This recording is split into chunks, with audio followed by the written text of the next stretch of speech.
In today's video, I'm going to teach you how to link Google Forms to Google Sheets and connect Gemini for analysis.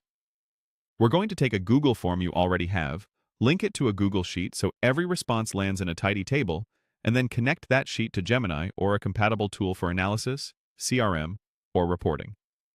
This creates a live, low-maintenance pipeline from form submissions to insights. Start by opening your Google form.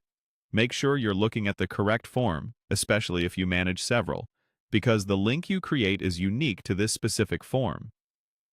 At the top, switch to the Responses tab. It sits alongside Questions and Settings. This tab is your control room for everything related to answers coming in. Inside the Responses tab, click the small Google Sheets icon. This is the Create or Link button that sets up your spreadsheet connection. When prompted, choose Create a new spreadsheet. You can accept the suggested name or give it a clear, descriptive title that makes it easy to find later in Drive. The new spreadsheet will mirror your form. Each question becomes a column header, and every new submission will arrive as a fresh row automatically, complete with a timestamp. Avoid editing or deleting the header row, as tools rely on those consistent column names.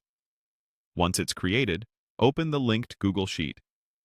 You'll see a tab commonly named Form Responses 1 with your columns already set.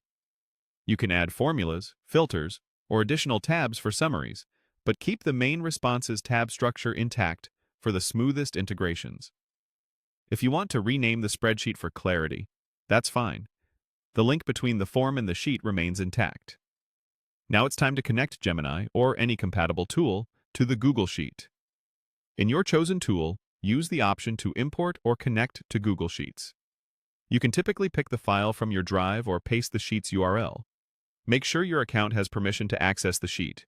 View access is usually enough to read data, while edit access is only needed if the tool writes back. Confirm that the first row contains your headers and that new responses appear automatically as test records. With the connection in place, Gemini can now read your form responses in near real time for analysis, CRM updates, or reporting. You can explore trends, summarize feedback, categorize entries, or feed the data into dashboards and automations. Keep the sheet clean, avoid merging cells on the Responses tab, and let the form do the heavy lifting of collecting data while Gemini turns it into actionable insight.